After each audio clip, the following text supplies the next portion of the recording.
Assalamualaikum warahmatullahi wabarakatuh. Kami dari kelompok 11 yang beranggotakan saya Alfia Nur Salama Rahayu dan dua teman saya Happy Biselia Rizky dan Umul Hairani di sini akan menjelaskan tentang praktik pembelajaran bahasa Indonesia MI. Untuk yang pertama akan dijelaskan oleh teman saya Umul Hairani. Yang pertama ialah kegiatan awal. 1. Mengingatkan atau menentukan kesepakatan kelas. Yang dimaksud ialah kegiatan awal ini dimulai dengan guru untuk membuat kesepakatan kelas yang merupakan kesepakatan antara guru dan mahasiswa dan mahasiswi selama proses pembelajaran.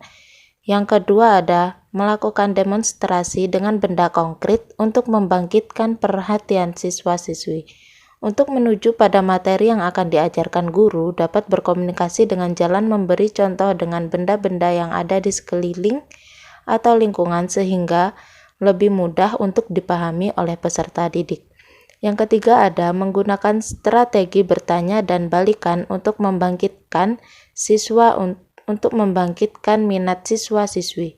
Untuk menggali pemahaman tentang konsep yang akan diajarkan pada siswa-siswi dan siswi, guru dapat menggunakan pertanyaan-pertanyaan yang sederhana sehingga siswa-siswi dapat memberikan jawaban-jawaban yang mengarah pada materi yang akan diajarkan. Yang keempat ada memberikan kesempatan siswa-siswi untuk menghubungkan konsep dengan pengalaman dan pengetahuan awalnya. Guru memberikan kesempatan siswa-siswi untuk menghubungkan pengalaman yang dimiliki dengan penjelasan guru tentang konsep materi yang akan diajarkan. Yang kelima ada menghubungkan materi yang dipelajari dengan berbagai persoalan dalam kehidupan. Guru memberikan penjelasan tentang materi yang diajarkan dengan berbagai persoalan di sekitar lingkungan siswa dan siswi. Yang terakhir, mengarahkan tujuan dan garis besar pembelajaran. Guru menjelaskan garis besar dan tujuan pembelajaran yang akan dilakukan bersama siswa dan siswi selama jam pelajaran berlangsung. Slide selanjutnya ada antusiasme guru. Yang pertama, berbicara dengan ekspresif dan empatik. Dalam menjelaskan materi pembelajaran, guru harus bersikap dengan penuh kasih dan perasaan, serta raut muka yang bersahabat, sehingga siswa dan siswi merasa nyaman dalam menerima materi pembelajaran.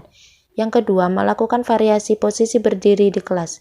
Guru hendaknya memberi perhatian kepada seluruh siswa dan siswi di dalam kelas, sehingga semua merasa mendapat porsi perhatian yang sama.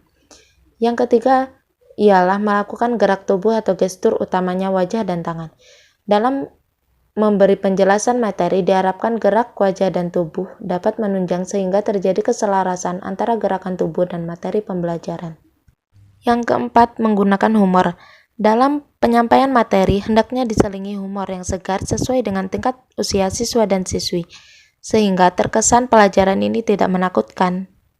Proses penyampaian materi yang menyenangkan akan lebih mudah diterima daripada dalam suasana yang tertekan dan takut. Yang terakhir ada berbicara dengan spontan, jelas, dan lancar. Komunikasi yang jelas dan lancar menunjukkan bahwa guru harus benar-benar menguasai materi yang disampaikan, sehingga penjelasan guru terkesan alami dan tidak terputus-putus. Berikutnya yaitu interaksi. Interaksi yang bisa guru lakukan kepada siswa-siswi sebagai berikut. 1. Menunjuk siswa-siswi dengan menyebutkan namanya. Penyebutan nama yang dilakukan guru ketika memanggil siswa dan siswinya adalah suatu bentuk penghargaan secara individu bagi mereka. Karena dengan memanggil seseorang dengan nama yang dimilikinya membuktikan bahwa guru memang memberikan perhatian pada semua anak didiknya. Berikutnya, ramah dan akrab dengan siswa-siswi. Jadi di sini guru tidak mengambil jarak agar suasananya akrab dan memberikan rasa percaya yang tinggi kepada siswa dan siswi, sehingga siswa dan siswi tidak sungkan untuk menceritakan berbagai kesulitannya. Berikutnya, menggunakan strategi bertanya dengan baik, yaitu menggali berbagai informasi atau pemahaman siswa dan siswi dapat dilakukan dengan menggunakan berbagai macam pertanyaan yang bervariasi. Mungkin bisa menanyai siswa-siswi saat setelah pemberian materi. Yang keempat, memberikan reward pada gagasan yang baik, yaitu mengapresiasi segala bentuk gagasan dari siswa adalah suatu cara untuk menarik minat mereka untuk lebih fokus pada materi. Mungkin saat sedang materi, guru bisa memberikan pertanyaan tadi seperti yang nomor 3 dan memberikan reward seperti dapat cap bintang kalau buat siswa-siswi SD. Berikutnya nomor 5, toleran terhadap pandangan yang berbeda atau salah, yaitu memberikan atau menerima berbagai bentuk pendapat, termasuk pendapat ide-ide yang berbeda, bahkan ide ataupun gagasan yang salah. Yang keenam, memberikan balikan dan koreksi terhadap pandangan siswa-siswi. Jadi, saat mereka sudah mulai mampu menerima ide ataupun gagasan yang salah, mereka juga harus bisa memperbaikinya. Harus ada saran dari kritikan tadi. Berikutnya, memberikan perhatian pada semua siswa dan siswi. Perhatian harus guru berikan pada seluruh peserta didik tanpa kecuali. Jadi, guru tidak boleh pilih-pilih antara murid satu dengan murid yang lainnya. Yang terakhir, mendorong interaksi antara siswa-siswi dengan siswa-siswi yang lain. Dengan ini, guru harus menggunakan berbagai cara agar semua siswa dan siswi dapat berkomunikasi dan melakukan berbagai aktivitas secara bersama-sama. Berikutnya, kegiatan inti.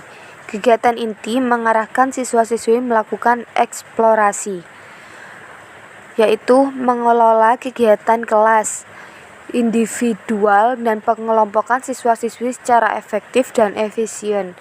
Guru dalam membagi tugas, baik kelompok atau individual, harus terorganisir secara baik. Berikutnya, menjelaskan garis besar kegiatan kepada siswa-siswi. Jadi, semua kegiatan pembelajaran hendaknya dikomunikasikan pada siswa dan siswi, sehingga aturan dapat ditegakkan secara bersama-sama. Selanjutnya, memberikan penguatan. Yang pertama, melakukan presentasi dengan jelas. Jadi, menjelaskan dan menjabarkan atas konsep pada materi yang diajarkan harus dengan jelas. Berikutnya, memberikan contoh-contoh konkret dari konsep. Memberikan gambaran-gambaran sederhana atas konsep yang dipelajari. Selanjutnya, memberikan penguatan, yaitu memberikan aplikasi konsep pada perkembangan teknologi dan kehidupan. Karena perubahan zaman begitu cepat dan maju, maka penjelasan atas materi dapat diaplikasikan dengan berbagai perkembangan teknologi di dalam kehidupan masyarakat. Selanjutnya, memberikan tekanan pada hal-hal penting, menggarisbawahi atau menekan beberapa materi yang dianggap penting, dan memperluas wawasan siswa-siswi tentang konsep. Berikutnya, memberikan kesempatan kepada siswa-siswi untuk bertanya. Hal ini penting dilakukan karena tidak menutup kemungkinan bahwa beberapa peserta didik belum paham atau mengerti materi yang telah disampaikan. F. Kegiatan penutup. 1. Memberikan kesempatan siswa-siswi dalam mengekspresikan pemahamannya dalam menghasilkan karya individu. Memberikan kesempatan untuk melakukan refleksi atau pembelajaran yang baru dilakukan. 2. Menguji pemahaman siswa-siswi. Tahap evaluasi ini akan memberikan masukan bagi guru sampai tahap mana tingkat pemahaman siswa dan siswinya. G. Metode pembelajaran. Yang pertama, memanfaatkan berbagai strategi pembelajaran. Cara yang dilakukan guru dalam menyampaikan materi hendaknya bervariasi dan sesuai dengan karakter materi itu sendiri. 2. Menggunakan multimetode pembelajaran. Maksudnya, menggunakan berbagai metode pembelajaran sehingga penyampaian materi dapat efektif dan efisien. Selanjutnya, H. Pengelolaan kelas.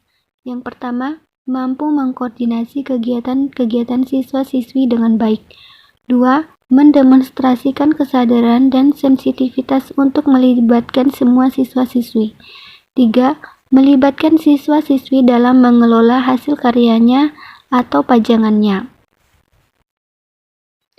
Kegiatan seperti yang telah kami jabarkan adalah rambu-rambu yang dapat digunakan sebagai pedoman dalam melakukan penilaian pembelajaran di kelas.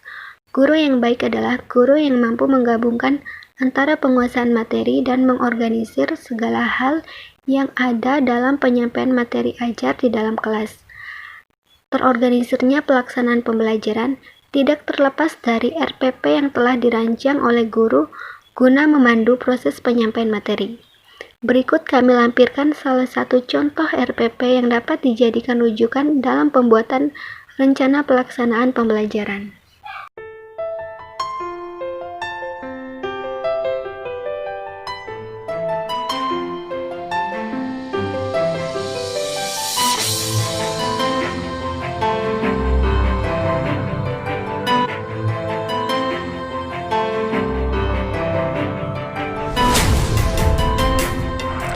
Demikian yang bisa kelompok kami jelaskan.